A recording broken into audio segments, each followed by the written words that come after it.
Hi, this video is ACG number 10. The title is Question and for Conversation, Grammar number 1 in Mandarin.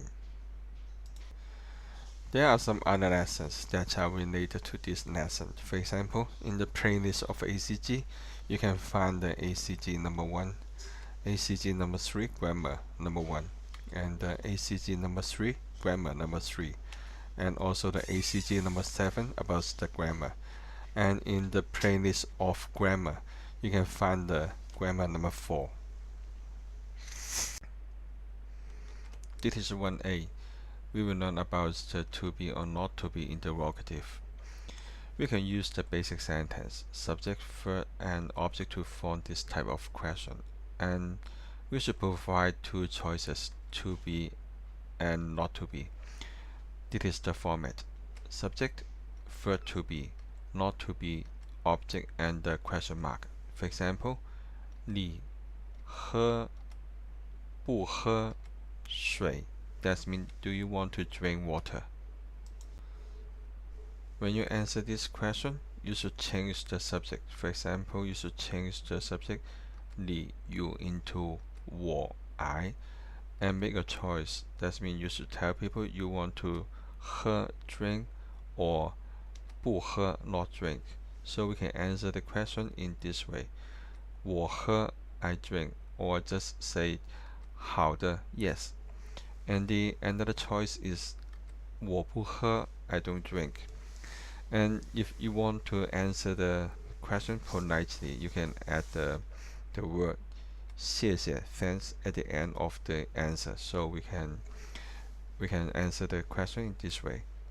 我喝谢谢 or 好的谢谢. And the another choice is 我不喝谢谢. Here is an example from the conversation number 4.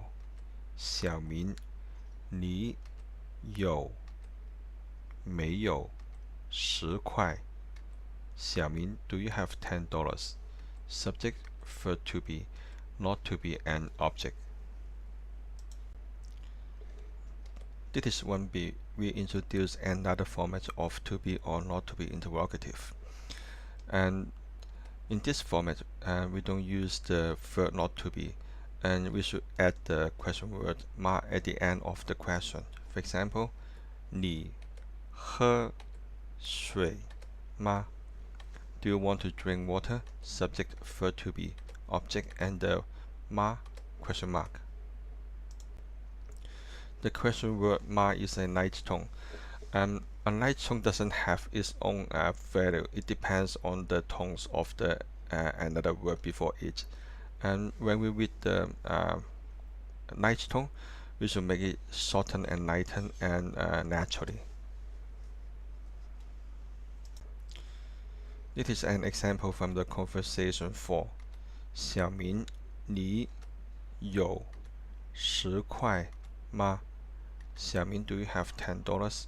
Subject, verb to be, and we don't have to use the not to be, object, and the question word ma question mark. This is 2.8. We learn how to use two or more than two verbs to form a question. For example, 你想不想看电影? Do you want to watch movie? And in here, the first verb show the adjective. You can also use the first verb to show your feeling or your intention. And the second verb show the accent. So in this question, 想不想 want or not want show the intention of the asker. And 看电影 is the action proposed by the asker. This is an example from the conversation 1. 小明，你有没有看昨天的新闻? Have you watched yesterday's news? In this question, the first verse asking the history of Xiaoming, and the second verse asking the action of Xiaoming.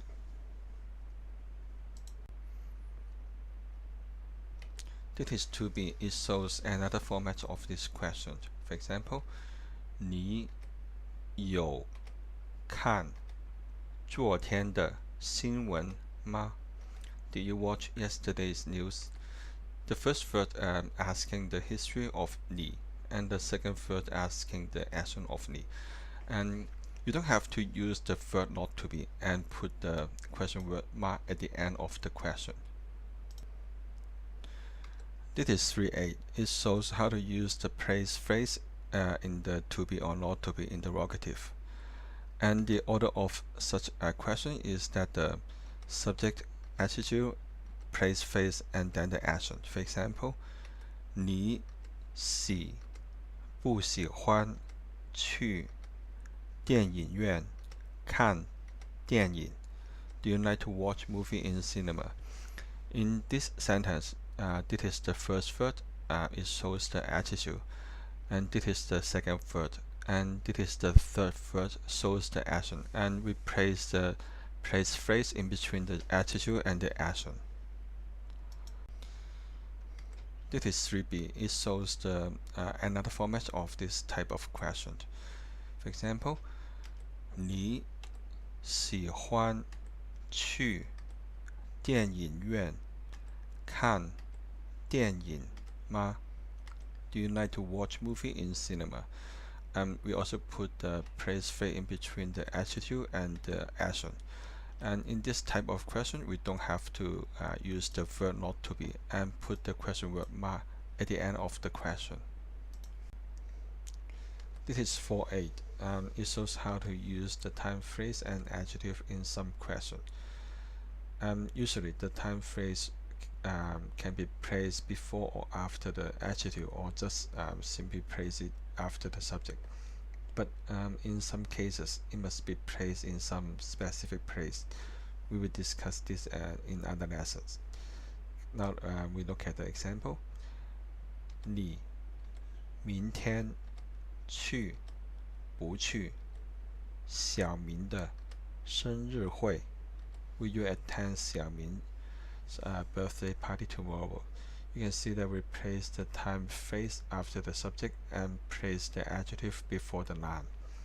But when you add the verb the with the time phrase, it became an adjective and it must be placed before the noun. For example, 你去不去小明明天的生日会?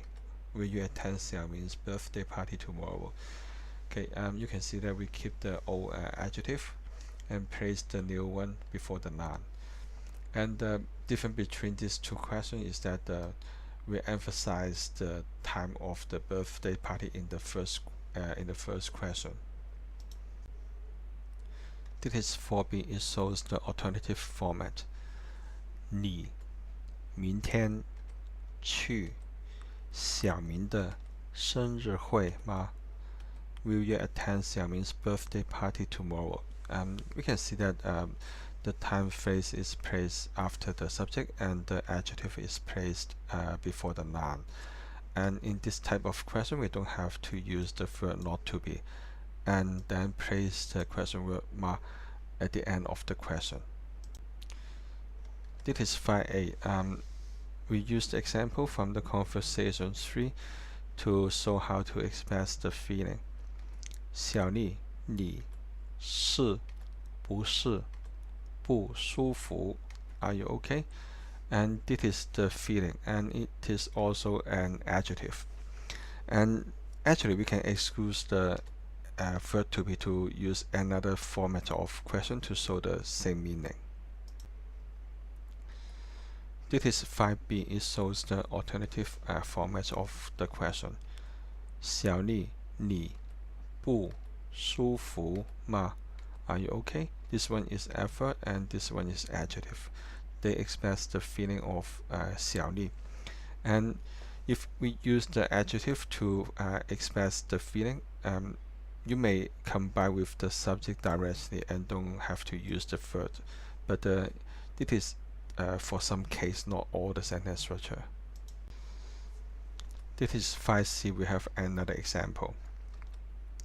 你不开心吗? Are you unhappy? This one is effort and this one is adjective. They used to ask the feeling of the subject. 你开心吗? Are you happy? In this case, we don't have the effort, but we still have the adjective. So we can see that when we form the question, we can use or not use the effort bool to ask the positive or negative feeling of the subject.